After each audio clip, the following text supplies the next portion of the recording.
vous apporter, frères et sœurs, c'est, je ne sais pas si vraiment, je pense que j'ai déjà parlé de ce sujet ici, mais je voudrais continuer ou tout simplement me laisser guider par ce que le Seigneur veut que j'apporte. Je vous invite à lire avec moi dans le livre des Proverbes. Dans le livre des Proverbes, nous lisons le chapitre 22.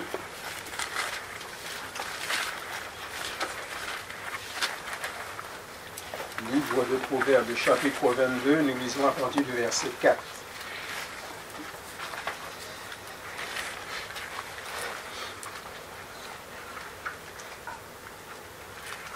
Le fruit de l'humilité, de la crainte de l'Éternel, c'est la richesse, la gloire et la vie.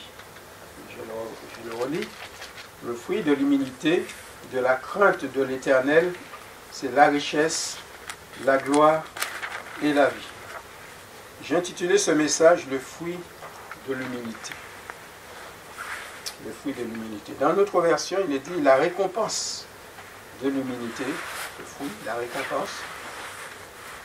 De la crainte de l'Éternel, c'est la richesse, c'est l'honneur et aussi la vie.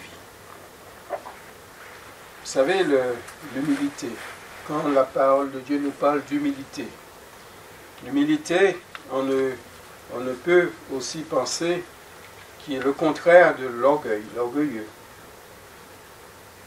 L'orgueil est toujours en opposition à Dieu, à ses voies, à ses plans. La Bible déclare que Dieu résiste au cœur orgueilleux. C'est pour cela que devant Dieu, l'humilité. L'humilité, il ne faut pas donner cette définition, cette tradition comme le monde peut l'entendre. Humilité ne veut pas dire faible. Humilité ne veut pas tout simplement dire que nous valons plus à rien. Nous sommes complètement abaissés. Quoique dans le sens d'humilité, il y a aussi l'abaissement.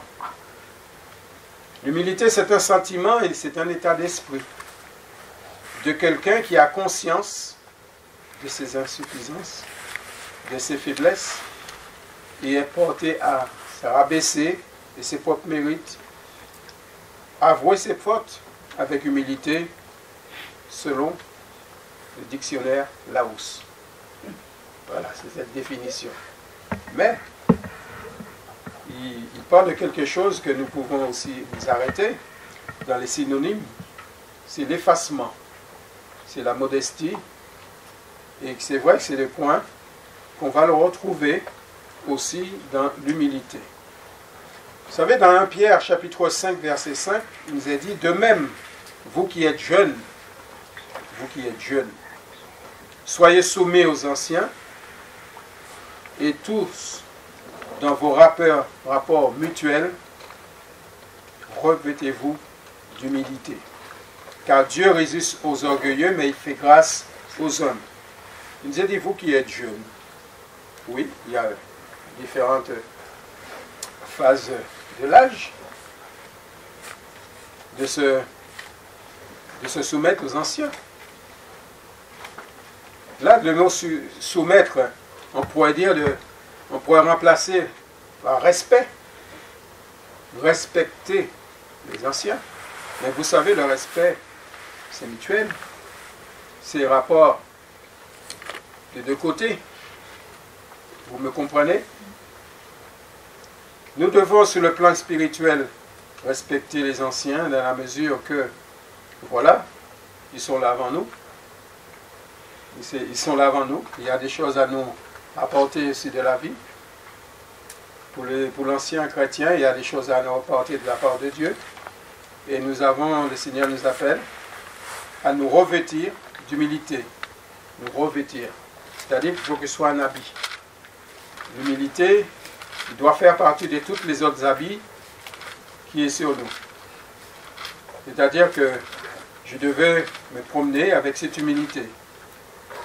Car Dieu résiste, comme il est dit, aux orgueilleux, mais il fait grâce aux hommes. L'orgueilleux, ou celle qui veut avoir toujours les derniers mots, ou se placer toujours au-dessus de l'autre, il ne possède pas ce fruit de l'humilité. Le fait de vouloir être toujours devant, de vouloir être au-dessus. Vous savez, quand on veut être toujours au-dessus, un moment quand Dieu parle, eh bien, on peut aussi vouloir laisser tenter et être au-dessus de Dieu. Dieu a dit. Vous savez, celui qui veut être toujours au-dessus de Dieu, vous savez qui? Ben oui, c'est le diable. Quand il a dit, est-ce que Dieu a réellement dit? Ils mettent la parole de Dieu en doute. Vous savez que l'humilité, c'est quelque chose que Dieu approuve. Parce que l'humilité, il précède la gloire. Donc c'est important d'avoir ce point, ce sentiment dans nos cœurs. Et l'orgueilleux, il n'a pas ce respect ni l'état d'esprit que Dieu attend. L'enfant de Dieu doit se revêtir d'humilité. La parole de Dieu nous dit, nous connaissons bien ce verset, dans Philippiens chapitre 2, verset 3, « Ne faites rien par esprit de parti ou par vaine gloire, mais que l'humilité vous fasse regarder les autres comme étant au-dessus de vous-même. » L'humilité. Ce que je dois me revêtir, cette humilité, je dois regarder l'autre comme s'il était au-dessus de moi. Est-ce que c'est possible? Spirituellement, oui, avec la grâce de Dieu, c'est possible. Parce que cela, vous savez bien, l'humain, notre corps, notre chair, comment qu'il est, on veut toujours tirer la couverture à soi. On veut toujours placer au-dessus. Et pourtant, cette définition de la parole de Dieu, regardez les autres comme étant au-dessus de vous-même. C'est ça l'humilité devant Dieu. Alors, je pourrais faire ces examens autour de moi, dans mon cœur, dans ma vie. Est-ce que, Jean-Claude, tu arrives à faire ça? Est-ce que tu arrives à raisonner comme la parole de Dieu le dit? Et c'est là que je vous disais au début de cette réunion que nous avons besoin de la grâce de Dieu. Nous avons besoin, afin d'arriver à ce stade d'humilité, de se le revêtir de cette humilité que Dieu attend sur chacun de nous. La parole de Dieu dit aussi dans Proverbe 29, chapitre 23, « L'orgueil d'un homme l'abaisse. » L'orgueil l'abaisse.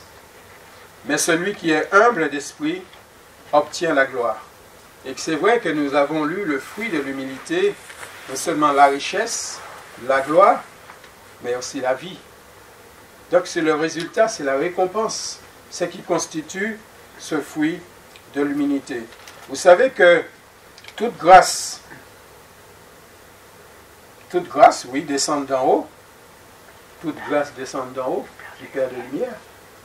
Tout ce qui est spirituel, tout ce qui est de Dieu, c'est d'en haut.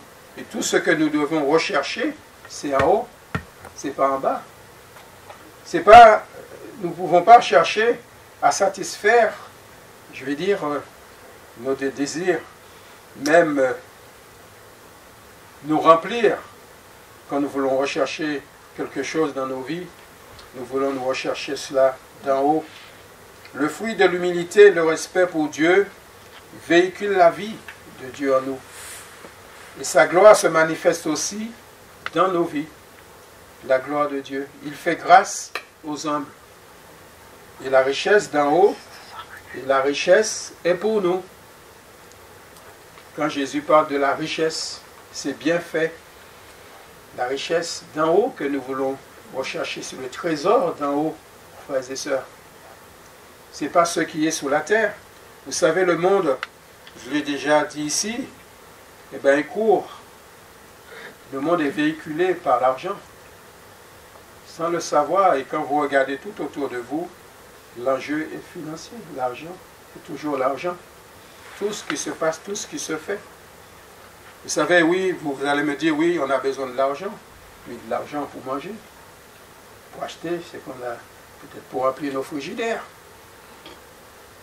Mais, vous savez, quand j'ai déjà parlé aussi sur ce sujet, le contentement, se contenter de ce que Dieu nous donne, de contenter de ce que nous avons, ne pas vouloir, nous avons ça, nous voulons autre chose, et ça, notre monde. Notre monde veut toujours gagner, toujours gagner, toujours gagner. Vous savez, ils veulent toujours faire tout, toujours.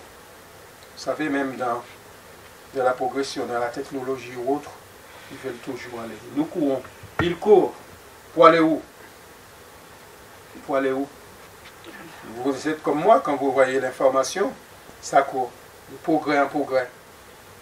On veut aller plus loin. Aller même plus loin que Dieu. Oui. Toute grâce, excellence et don parfait descendent d'en haut du Père des Lumières, chez lequel il n'y a ni ombre ni changement, ni ombre de variation. Nous trouvons cela dans Jacques chapitre 1, verset 17. Nous n'avons rien à attendre d'en bas, ni de ce monde, ni des hommes. Vous savez, c'est quand nous avons besoin de quelque chose, nous chrétiens, enfants de Dieu, c'est auprès de notre Père Céleste que nous devons adresser. C'est même pas dans un livre, même pas sur Internet. C'est dans sa parole, dans la Bible et dans la prière, frères et sœurs, quand nous avons besoin. Un enfant de Dieu doit rechercher, doit demander à son Père. Notre Père, il est céleste. Amen. En priorité, avant toute chose, nous devons nous adresser à Dieu. Cela ne veut pas dire que nous allons chanter tout simplement tout ce qui, dans ce monde, ce soit la médecine ou autre, mais notre priorité, nous enfants de Dieu, c'est de nous adresser à notre Père Céleste en premier. C'est ça la priorité. Et ça c'est important pour Dieu parce que le regard de Dieu, eh bien, il voit que son enfant, eh bien, il aime. Son enfant, il s'adresse à lui. Quand il a besoin, quand il est dans les problèmes, il s'adresse à lui. Même quand il n'est pas dans les problèmes aussi, il s'adresse à lui. Nous avons notre Père Céleste, nous devons nous adresser en toutes circonstances à lui. Dans la prière, un cœur humble devant Dieu est entendu. Amen. Un cœur humble devant Dieu est entendu et l'humilité, comme il est dit, précède la gloire, mais il précède aussi la victoire. Quand nous prions pour avoir la victoire en Jésus, selon sa volonté, bien sûr. Mais cette humilité qui est dans nos cœurs, Dieu voit cette humilité, humilie nos cœurs. Je viens vers le Seigneur par la tête haute, mais je viens avec la tête basse, en m'humiliant devant lui. Oui, ça permet à Dieu d'agir dans nos cœurs. Ça permet aussi à Dieu d'agir dans nos vies. Comment cela peut se caractériser aux yeux de Dieu? Et pour nous, Jésus lui-même a donné cette leçon à ses disciples qui voulaient savoir. Vous savez qu'est-ce qu'ils voulaient savoir, les disciples? Qui était le plus grand dans le royaume des cieux? Là encore, c'est une sorte de... c'est l'orgueil. Je vais être plus grand. Qui sera le plus grand? Non seulement qu'ils sont sauvés, mais ils veulent être plus grands. Qui sera le plus grand? Contente-toi, tu es sauvé. Merci Seigneur. Amen. Mais tu veux la première place. Pourquoi tu veux la première place? Et oui, alors Jésus, vous savez qu'est-ce que Jésus a fait? Et cette leçon, les disciples l'avaient retenue. Alors Jésus appela un petit enfant et le plaça au milieu d'eux. Et le verset qui va suivre, Matthieu 18, verset 3, il va dire, je vous le dis en vérité, si vous ne vous convertissez et si vous ne devenez comme les petits enfants, vous n'entrerez pas dans le royaume des cieux. Si vous ne devenez pas comme les petits enfants. Autre version, en vérité, je vous le dis, si vous ne retournez à l'état des enfants, vous n'entrerez pas dans le royaume des cieux. Et le verset 4 de chapitre 18, Matthieu, c'est pourquoi quiconque se rendra humble comme ce petit enfant sera le plus grand dans le royaume des cieux. L'humilité précède la gloire. Amen. L'humilité. C'est important, frères et sœurs, devant Dieu, et c'est un sentiment que Dieu attend de chacun de nous. Dans Romains chapitre 12, verset 16, il est dit, ayez les mêmes sentiments, les uns envers les autres, sentiments spirituels, pas sentiments charnels, ayez les mêmes sentiments les uns envers les autres. N'aspirez pas à ce qui est élevé, mais laissez-vous attirer par ce qui est humble. Ne soyez point sages à vos yeux, parce que cela peut nous tromper. Même notre propre personne peut nous tromper. Cela peut nous faire entrer dans une certaine illusion. Et oui, on se croit. Je crois en moi. Je crois en moi. J'ai foi en moi. Vous savez, plutôt les hommes, c'est ce qu'ils pensent. Ils pensent qu'ils ont raison. Tout ce qu'ils disent, ils ont raison. Mais le Créateur, c'est lui qui a raison. C'est celui qui nous a créés qui a raison. C'est lui qui sait tout. Parfois, nous pensons savoir des choses. Et même, parfois, nous savons des choses et nous n'ouvrons même pas notre bouche. Nous gardons tout cela en nous. Mais ce qu'on oublie, c'est que Dieu voit. Dieu voit nos cœurs. Dieu voit tout ce qui est en nous. L'attitude du cœur reste toujours la même chez l'enfant de Dieu. La gloire, le résultat, se place toujours après. L'humilité précède la gloire. Donc, frères et sœurs, à noter que nous n'avons aucun mérite. Nous, enfants de Dieu, nous n'avons aucun mérite. Nous sommes des pécheurs sauvés par grâce. Ouais, parfois, il faut le rappeler. La gloire, toute la gloire, comme je disais, revient à Dieu seul. Tout ce que nous faisons, et quand nous servons Dieu, ce n'est pas nos propres gloires que nous cherchons. Ce n'est pas à nous faire voir par les autres. Mais toute la gloire revient à Dieu. Tout ce que nous faisons, c'est pour la gloire de Dieu. Amen. C'est pour la gloire de Dieu. Et Jésus a agi dans ce sens. Jésus a opéré des miracles pour vraiment montrer la gloire de Dieu. Pour nous montrer aux hommes la gloire de Dieu. Nous avons, c'est vrai, nous avons Lazare, nous avons bien d'autres encore de ce que le Seigneur Jésus a pu faire. Si tu crois, tu verras la gloire de Dieu. Et c'est important, frères et sœurs. Et cela se manifeste entre les enfants de Dieu. Dans nos rapports, les uns avec les autres. Dans nos rapports, les uns avec les autres, en toute humilité et douceur, avec patience, vous supportant les uns les autres avec charité, avec amour. Nous trouvons cela dans Éphésiens 4, verset 2, en toute humilité. Là, il a ajouté douceur, il a aussi ajouté patience. Donc tout cela, ça fait un fruit. Ça contribue dans les sentiments que Jésus attend de chacun de nous. Oui, on doit retrouver cette douceur quand nous témoignons, quand nous apportons la parole de Dieu, quand nous parlons à quelqu'un, ou reprenons quelqu'un, nous devons retrouver tous ces sentiments que la parole de Dieu. Cette patience, on a besoin, là, vous imaginez que si on parle à une âme en manque de patience, non seulement qu'on veut le convaincre, mais ce n'est pas nous qui le convainquons, mais nous manquons de patience parce que cette personne ne veut pas nous écouter. Vous imaginez la scène? C'est pour cela que le Seigneur, ces sentiments, nous devons, et quand nous sommes en Christ, il devient aussi notre part. De même, vous qui êtes jeunes, je l'ai lu, je le relis, soyez soumis aux anciens, et tous, dans vos rapports mutuels, revêtez-vous d'humilité, car Dieu résiste aux orgueilleux, mais il fait grâce aux humbles.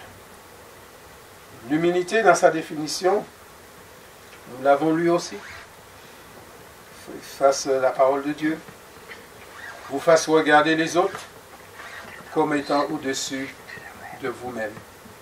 C'est ça la définition que le Seigneur veut enseigner aussi dans nos cœurs. Fasse regarder les autres comme au-dessus de nous-mêmes. Ne pas vouloir être élevé. Ne pas avoir, la parole de Dieu le dit aussi, une trop haute opinion de nous-mêmes. Trop haute opinion. Je suis, je crois. Parce que je suis, donc je dois me montrer. Non. Quand nous servons le Seigneur, nous sommes serviteurs. Serviteurs les uns les autres, même la parole de Dieu l'enseigne aussi. Donc Jésus est doux. Jésus est doux, mais il est humble aussi de cœur. Lorsqu'il était sur la terre, il était revêtu d'humilité. Notre Seigneur, il nous a montré l'exemple. À suivre, il se soumettait à son Père Céleste. Quand Jésus était sur cette terre, il agissait selon la volonté du Père. Il demandait conseil à son Père. Donc il y avait cette communion, frères et sœurs, que nous devons aussi, nous enfants de Dieu, avoir cette communion avec notre Père Céleste. Il avait ce respect. Il avait ce respect envers son Père Céleste. Nous devons aussi avoir ce respect. Et le respect que nous devons avoir pour Dieu, nous l'avons lu dans ce premier verset. Ça s'est traduit par la crainte de Dieu. La crainte de Dieu, c'est pas, comme dit le mot, nous n'allons pas donner cette définition première. Avoir peur, c'est pas ça. La crainte de Dieu, c'est le respecter, le respect pour Dieu. Le respect. Parce que nous l'aimons, nous le respectons. C'est comme, je ne sais pas, pour ceux qui ont des enfants, vos enfants vous respectent. Ou doivent vous respecter. C'est ça le respect. La crainte de l'Éternel. Le fruit de l'humilité, de la crainte de l'Éternel, c'est la richesse. Donc ça c'est vraiment le résultat, la gloire et la vie. Celui qui craint l'Éternel possède un appui ferme, nous dit Proverbe 14, 26. Celui qui craint l'Éternel possède un appui ferme. Et ses enfants ont un refuge auprès de lui. Nous sommes ses enfants. Amen. Nous sommes les enfants de Dieu. Et nous avons cet refuge. Dieu est notre refuge à partir du moment que nous le respectons. Nous apportons ce respect vers lui. Amen. On peut tourner le verset, comme on veut, mais dans son bon sens. Le psaume 112, verset 1 nous dit « Louez l'Éternel, heureux l'homme qui craint l'Éternel, qui trouve un grand plaisir à ses commandements. » Là encore, plaisir à ses commandements. Parce que respecter Dieu, c'est aussi respecter sa parole. Les commandements, respecter Dieu, c'est tout simplement obéir à Dieu aussi. Obéir à sa parole. Quand nous lisons la Bible, nous méditons la parole de Dieu. Quand nous découvrons et que nous sommes sensibles, notre cœur est touché, eh bien, nous acceptons cette parole. Nous respectons Dieu, toujours. Même quand il nous reprend, nous devons aussi le respecter. Parce que c'est comme nous sommes à l'école de Dieu, en quelque sorte. Nous apprenons avec le Seigneur, il nous apprend. Parfois, ils nous disent quelque chose qui peut-être ne nous plaît pas à la chair du moins, mais que nous acceptons cette parole parce que nous aimons notre Père Céleste. Nous avons confiance en lui. Nous savons c'est lui qui sait ce que nous avons besoin. Oui, craindre Dieu, ce n'est pas avoir peur de lui, mais c'est avoir pour lui cet amour respectueux qui lui est dû et qui se manifeste en une obéissance, frères et sœurs, joyeuse à sa volonté, avec à ses commandements, le désir de lui être non seulement soumis, mais aussi agréable.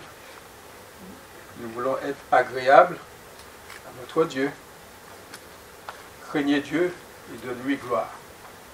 Donnez-lui gloire. Nous trouvons cela dans Apocalypse 14, verset 7. Craignez Dieu ou respectez Dieu, c'est de le reconnaître aussi comme le Tout-Puissant. Le Tout-Puissant. Est-ce que vous le voyez dans ce mot, quand vous lisez, Dieu est tout puissant. C'est-à-dire qu'il peut tout. Il peut tout. Dans mes problèmes, il peut tout. Dans ma vie, il peut tout. Dans mon foyer, il peut tout. Alors, ce Dieu tout-puissant, ne l'imitons pas. Nous le lisons, il est tout-puissant. Dieu peut tout. Amen.